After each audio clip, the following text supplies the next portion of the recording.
Alright, next video. So we've got these things. I chopped up the, this is video I think 4. I chopped up the yams. I put them in here. They've been boiling for about 15 to 20 minutes now. That's what you want. So I'm going to turn them off. And I'm going to strain these really quickly here. Okay.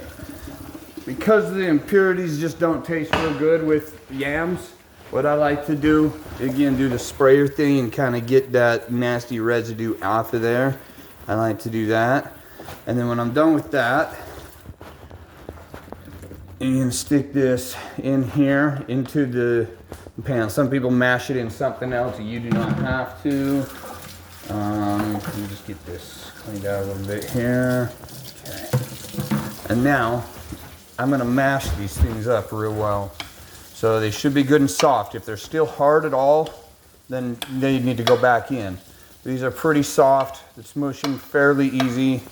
Not quite as easily as butter, but that's okay. You want it a little bit harder than butter. So just, they'll mash, but it isn't as easy as butter. It's kind of the perfect consistency here.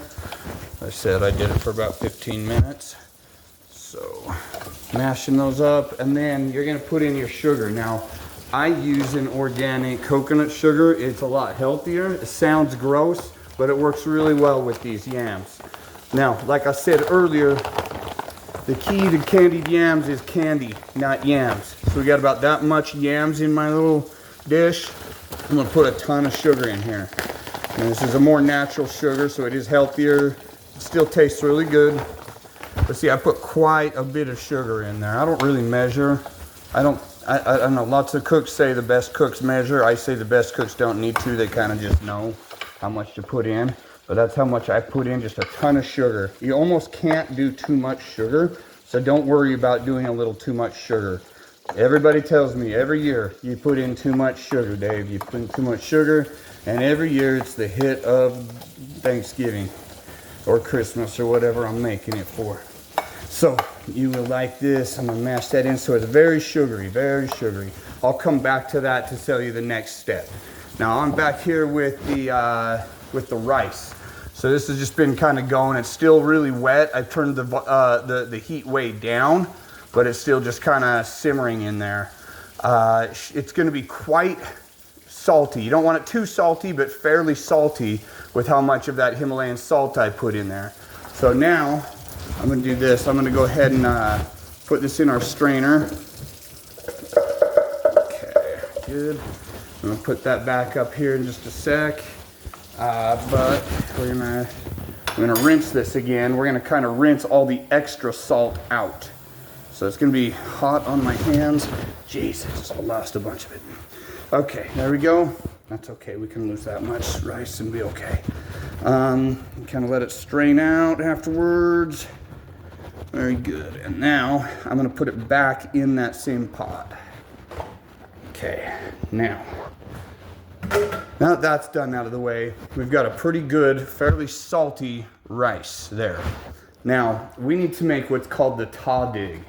The tahdig is an important part of the Iranian saffron rice that is the crust on the bottom. So what we're going to do, we're going to get a few things. You'll need to get some plain Greek yogurt. I got some right here. This is just, it's got to be plain Greek yogurt. Don't get flavored. Trust me, it won't work. Plain Greek yogurt. And so I'm going to open that up and put some of that in here first in this bowl for the tahdig. This is an important part. This is a part that almost nobody knows how to do. I learned this from an Iranian lady who actually lived her whole life in Iran and then moved to America as an old woman.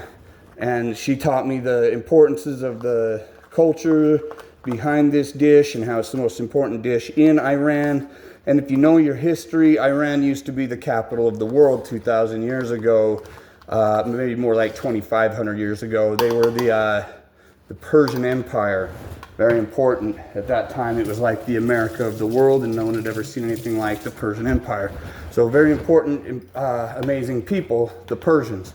I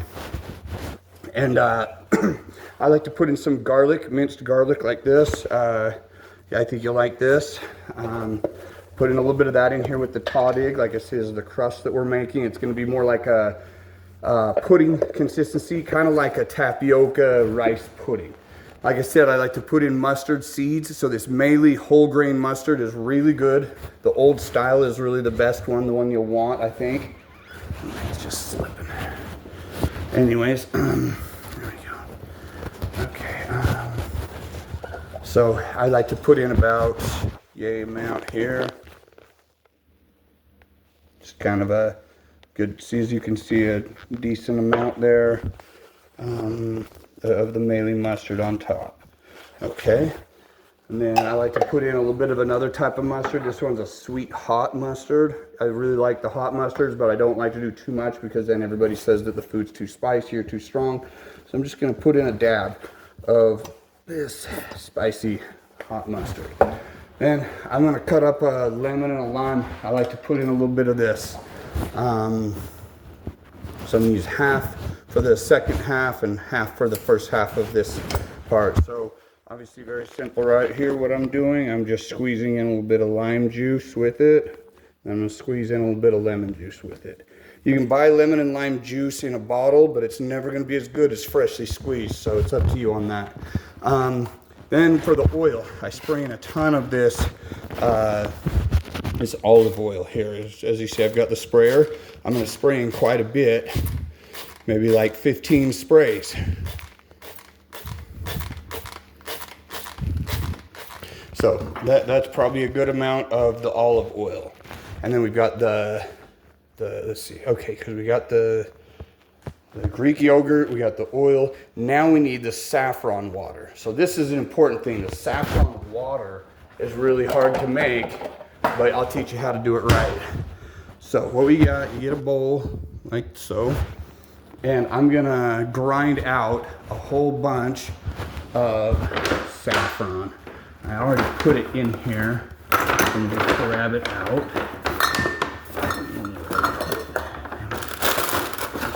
There it is. Okay, so the saffron grinder, like I showed you earlier, I'm going to grind a whole bunch in here. Usually you don't grind very much. I just like it as a stronger flavor, and so I grind quite a bit.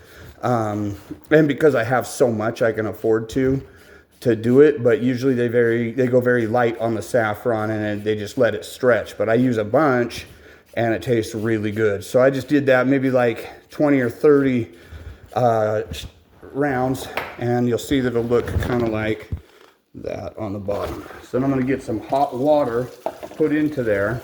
But like I say, the more the merrier with the saffron. So what I'm going to be doing here for a second, I'm going to be putting some more in just while that water's heating up. That saffron is really good stuff. It's the most expensive spice in the world. So just this right here is probably, you know, $50 worth of saffron, at least, that I put in here just today. And that's at the price that I give that. If you tried to do that here in America, it'd be a lot more.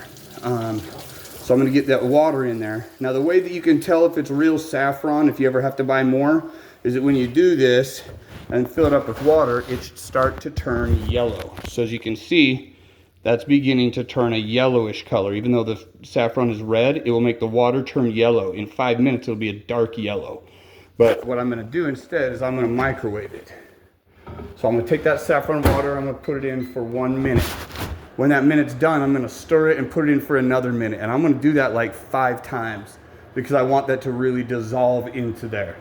So while it's doing that, I kind of will grind this up, and until that point, until I've done doing that for 5 minutes, I don't think there's anything else I can really show you at this point. So other than just kind of mashing up these yams, I'll get to the next part on both the dessert and the dinner. That will be in video number 5.